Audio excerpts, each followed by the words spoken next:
Okay, welcome back to CSCE 642, Reinforcement Learning and Deep Reinforcement Learning.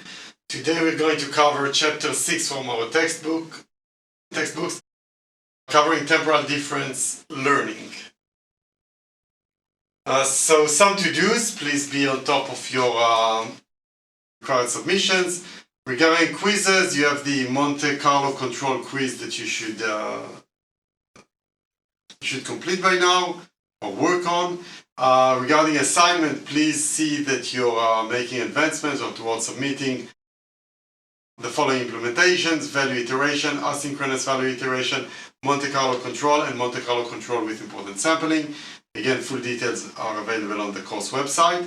And with respect to the course project, please see that you are in the progress or towards finishing defining your research hypothesis or research question regarding the application that you would like to work in your final project.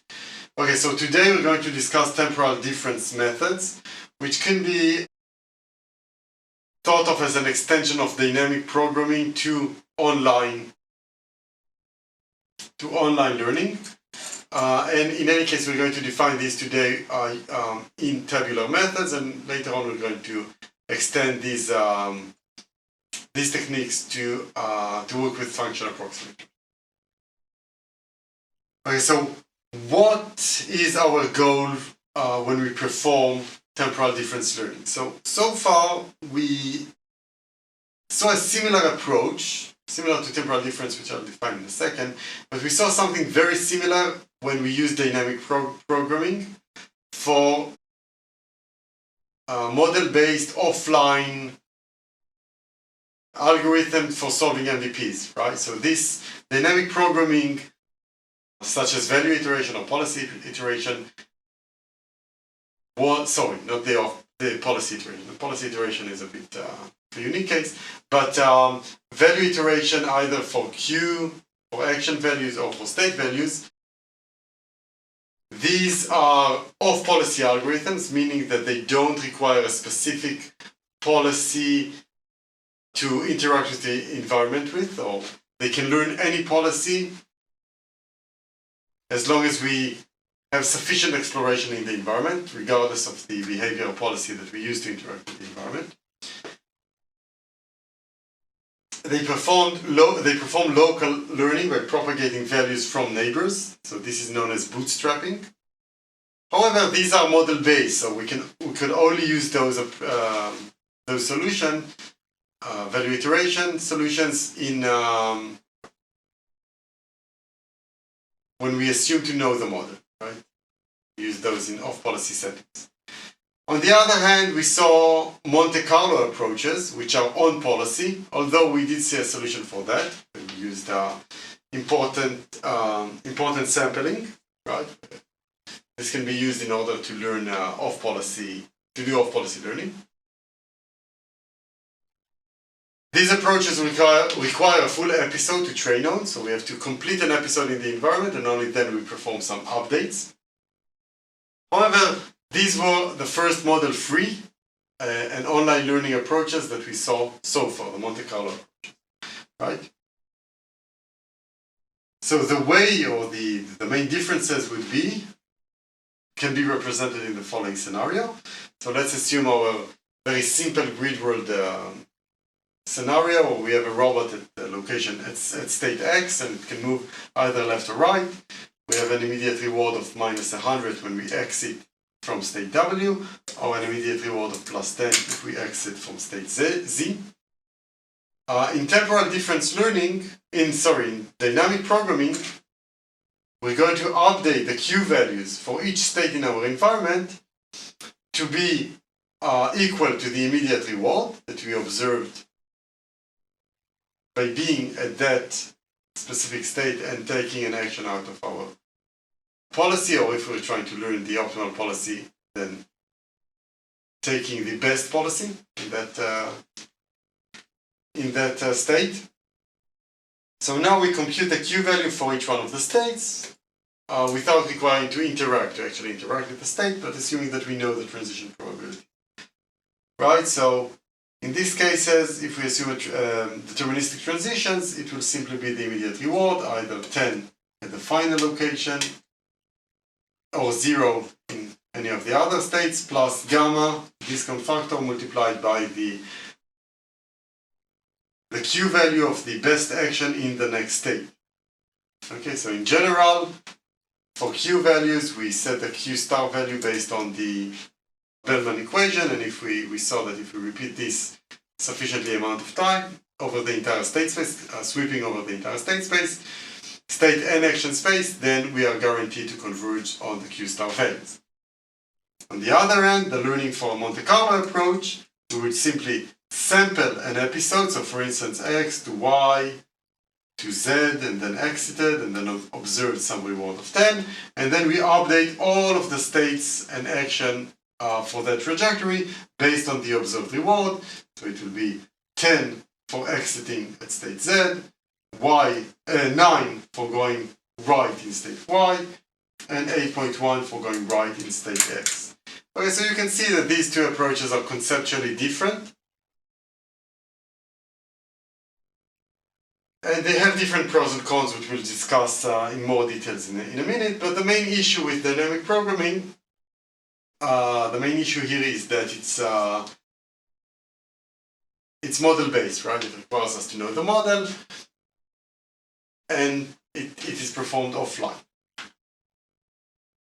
So next we're going to combine these two approaches. So we're going to try to do dynamic programming in a Monte Carlo setting while interacting with the environment, following some trajectory, some sample trajectory. And TD learning offers us an off-policy learning approach, similar to dynamic programming. It performs local learning by propagating values from neighbors, so a bootstrapping approach similar to dynamic programming. However, it is model-free. It does allow us to perform online learning without assuming to know the model.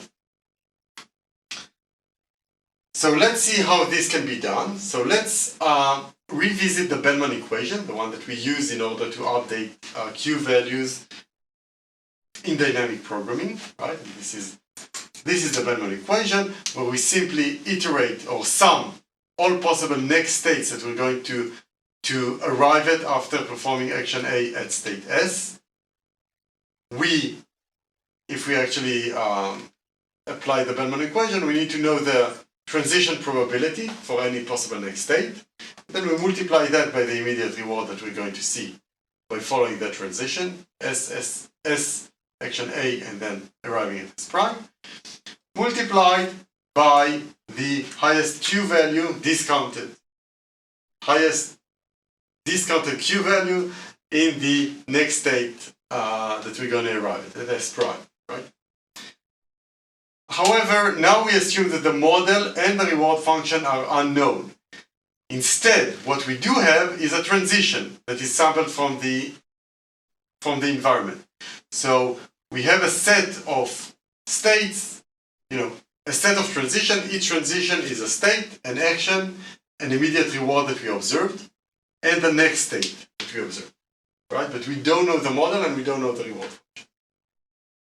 So for instance, we might be at this state, take action left, observe an immediate reward of a -100, and get to this next state, right? And we have to learn or to perform a Bellman update based on this information, right? Without knowing the model of the reward.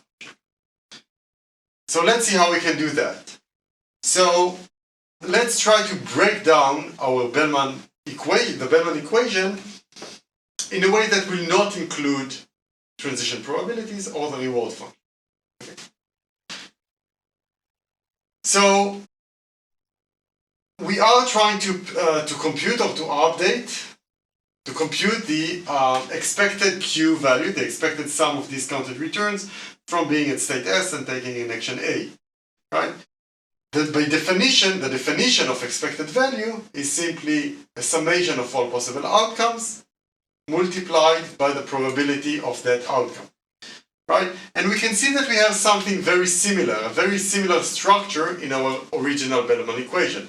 We have some probability we sum all of possible outcomes with respect to the next state. We sum the discounted sum of reward from being at that state and taking a specific action, right? This is the immediate reward plus the discounted future reward. And we multiply that by some probability, and this is actually the probability of observing this outcome, this next state. So you can see that we have something very similar to an expected value computation. Well, this is simply the probability, and the outcome is the expected sum of discounted reward. So now what we're going to do is instead, we're going to rely on a different definition of the expected value, one that is an empirical definition, an empirical estimation of the expected value, which is simply a sampling-based approach, where we take an average over many samples that come from the same distribution. Okay, so this is also guaranteed to be an unbiased estimation of the expected value, and it is also guaranteed to converge to the expected value at the limit. Right, so now we can rewrite the Bellman equation as simply the expected sampled sum of discounted reward. Okay, so this is just moving from one definition of an expected value to another definition of an expected value. Okay, now the interesting thing is that the definition for an expected value, a sample-based and empirical estimation of the expected value, is unbiased for, well, for any number of samples, right? But it's also unbiased for a single sample. And this is exactly what we're doing here. We're assuming to draw a single sample from the distribution that we would like to approximate, the expected value for. Now, of course, a single value is very noisy, so we'll have to repeat this many times and take the average. Taking the average might be a problem for our case when we do reinforcement learning, but we can always do the trick where we take the moving average. This is exactly what we're going to do. But in any case, we can define a single sample of the expected sum of discounted returns by summing the observed immediate reward and the discounted Q value for the next state, the discounted Q star value for the next state, right? And this will result in an unbiased estimation of the Bellman update, a sample-based estimation of the Bellman update. This is a single sample, but that's okay. It is still unbiased. Okay, so eventually, right, a single bias is very noisy, so we would like to take several such samples and then average them.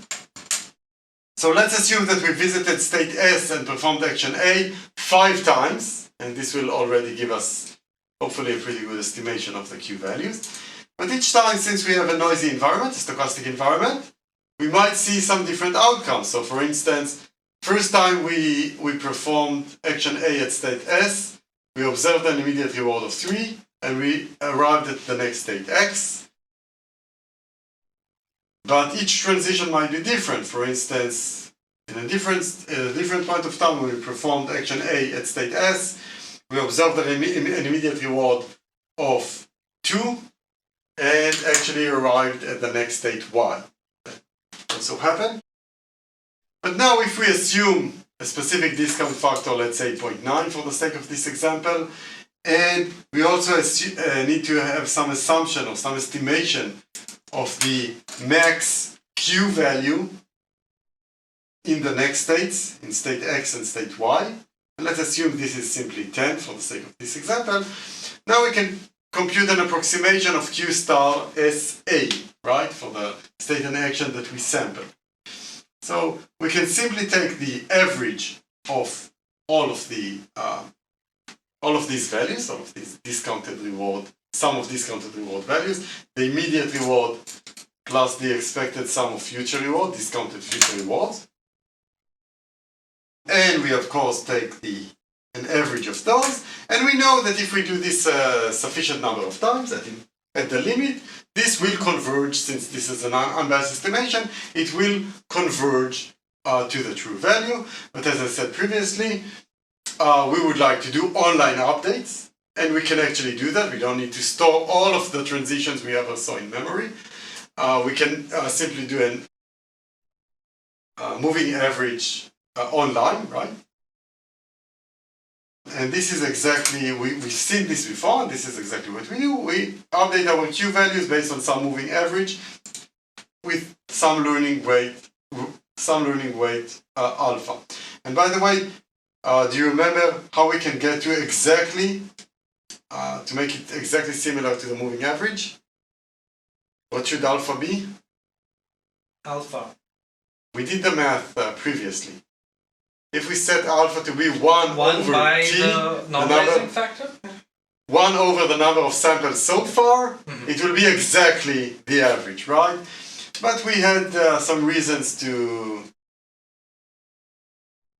set alpha as a constant learning rate, or in many cases practically we just we might decay it over time, the learning. That's also fine. But this is usually considered a hyperparameter, the learning rate, which should be tuned for any specific domain. Right? It's highly sensitive to the magnitude of your rewards, the magnitude of the Q values. Okay, and so once we do that, we can define the moving average based on a single sample of the Bellman equation, single sample trajectory, minus our current estimation of the Q value for the state and action pair. Right, we do it over and over again, and eventually, still, if we set alpha correctly, we are still guaranteed to converge. If we sample sufficient amount of times, we will converge on the true Q value. And so this is how we actually define the temporal difference. The temporal difference follows from our estimation errors, and let's see the issue where this comes from.